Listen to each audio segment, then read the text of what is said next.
അതിലേക്ക് നല്ല പേടി. എനിക്ക് നല്ല പേടിയുണ്ട്, എനിക്ക് വിശ്വാസമുണ്ട്. നമ്മൾ ഈ കാണുന്നത് മാത്രം വിശ്വസിക്കുന്നു പറയുന്നത് അല്ല, അല്ലാതെ പല കാര്യങ്ങളും ഞാൻ വിശ്വസിക്കുന്നുണ്ട്. നിങ്ങൾ അതിഥിയുടെ DP ശ്രദ്ധിച്ചിട്ടുണ്ടായിരുന്നു ഇൻസ്റ്റഗ്രാമില്? മിക്ക കോമന്റ്സ് ഒക്കെ വന്നിട്ടുണ്ടായിരുന്നു, ലൈക്ക് ടൈറ്റാനിക്കില് റോസിനെ പോലെ ഉണ്ടായിരുന്നു എന്ന് പറഞ്ഞിട്ട് ദാറ്റ് നെക്ലസ്. അത് ആക്ച്വലി പർപ്പസ്ഫുള്ളി അങ്ങനെ ഇതാക്കിയതായിരുന്നു, അല്ലെങ്കിൽ റാൻഡംലി അങ്ങനെ ഇട്ടപ്പോൾ ആൾക്കാർ അങ്ങനെ പറഞ്ഞു ഇതായിരുന്നു? അയ്യോ, ഇതിങ്ങനെ വലിയ സംസാര വിഷയം പോലെ ആക്കാൻ ഞാൻ ആഗ്രഹിക്കുന്നില്ല. ഞാൻ എൻ്റെ ഒരു ഇതിന് നമ്മൾ മിക്കപ്പോഴും ഒരു ഫോട്ടോസ് എടുക്കില്ല, അങ്ങനെ എടുത്തൊരു ഫോട്ടോ അത്ര മാത്രമേ ഉള്ളൂ. അതങ്ങനെ നമ്മൾ അങ്ങനെ ചെയ്തു. പടത്തിന്റെ ട്രെയിലറിൽ പറയുന്നുണ്ട് ഇത് റിയൽ ഏതാ ഇമാജിനേഷൻ ഏതാ എന്ന് മനസ്സിലാവുന്നില്ല എന്ന്. ലൈക്ക് റിയൽ ലൈഫിൽ അങ്ങനത്തെ രീതിയിൽ എന്തെങ്കിലും ഇൻസിഡന്റ് ഉള്ളതിൽ ഏതെങ്കിലും ഹാപ്പിയസ്റ്റ് മൊമെന്റ് ഏതെങ്കിലും ഉണ്ടെങ്കിൽ ഒന്ന് ഷെയർ ചെയ്യാവോ? എന്നെ ആദ്യമായിട്ട് എന്നെ TV-യിൽ കണ്ട അത് എനിക്ക് ഇപ്പോഴും എന്റെ മനസ്സിലുണ്ട്. അതെന്റെ ബ്യൂട്ടിഫുൾ സിറ്റുവേഷൻ ആയിരുന്നു എന്റെ ലൈഫിലെ. ചന്തുവിന് എങ്ങനെയാണ് ഈ കാര്യം?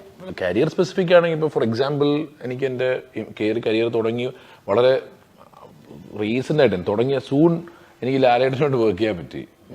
അപ്പം വർക്ക് ചെയ്യാൻ പറ്റുന്ന മാത്രമല്ല, അത് നമുക്കൊരു ഭയങ്കര ഓസ്ട്രക് ആയിട്ടുള്ള സാധനം. പക്ഷെ I could go to his house.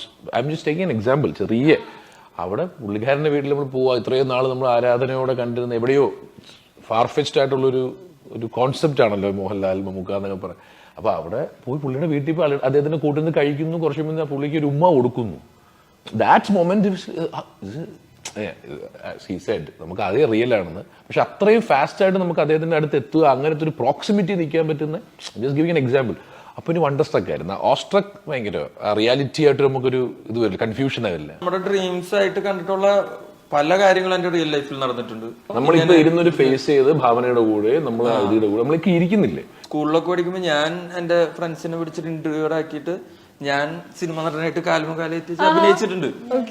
അപ്പൊ ഞാൻ എന്റെ സിനിമേനെ പറ്റിട്ട് ഇല്ലാത്തൊരു സിനിമേനെ പറ്റി സങ്കല്പിച്ച് ഓണത്തിന് റിലീസ് ആവുന്നുണ്ട്, നന്നായി വരുമെന്ന് പ്രതീക്ഷിക്കാം, ഓണത്തിന് വീട്ടിൽ പോകാൻ പറ്റിയില്ല, അതൊക്കെ കുറച്ച് ചുമ്മാ വെറുതെ 8-9 പഠിക്കുമ്പോൾ ചെയ്തിട്ടുണ്ട്. അത് അറിഞ്ഞോ അറിയാതെയോ റിയൽ ലൈഫിലും സംഭവിച്ചിട്ടുണ്ട്. കോളേജിൽ പഠിക്കുമ്പോൾ ഈ കോളേജിന്റെ ലാസ്റ്റ് ഫെസ്റ്റിനൊക്കെ ഇവരെ കൊണ്ടുവരും, ഗസ്റ്റിനെ കൊണ്ടുവരുമല്ലോ. നമ്മൾ ഈ പാർട്ടി പരിപാടിയൊക്കെ ആയിട്ട് രാഷ്ട്രീയത്തിലൊക്കെ അവിടെ നിന്നിട്ട് ഇതിനെ അറേഞ്ച് ചെയ്യുക, ആളെ കൊണ്ടുവരും. അപ്പൊ ഈ ഗസ്റ്റ് ഒക്കെ ഇങ്ങനെ വരുന്നു, കാറ് വരുന്നു, ബാക്ക് സ്റ്റേജിൽ നമ്മളിങ്ങനെ ഇരിക്കുന്നു, പ്രാർത്ഥന ചെയ്യാൻ സ്വാതി റെഡിയാക്കുന്നു. Swathi also my wife also study in the same college. അപ്പൊ ഇങ്ങനെ റെഡിയാക്കും. എല്ലാം കഴിഞ്ഞിട്ട് അപ്പൊ നമ്മൾ ബാക്ക് സ്റ്റേജിൽ ഇരുന്ന് ആഗ്രഹിക്കും ആ സമയത്ത് എന്നെങ്കിലും നോക്കിയോ ഇതുപോലൊരു കോളേജിൽ ഞാൻ ഗസ്റ്റ് ആയിട്ട്.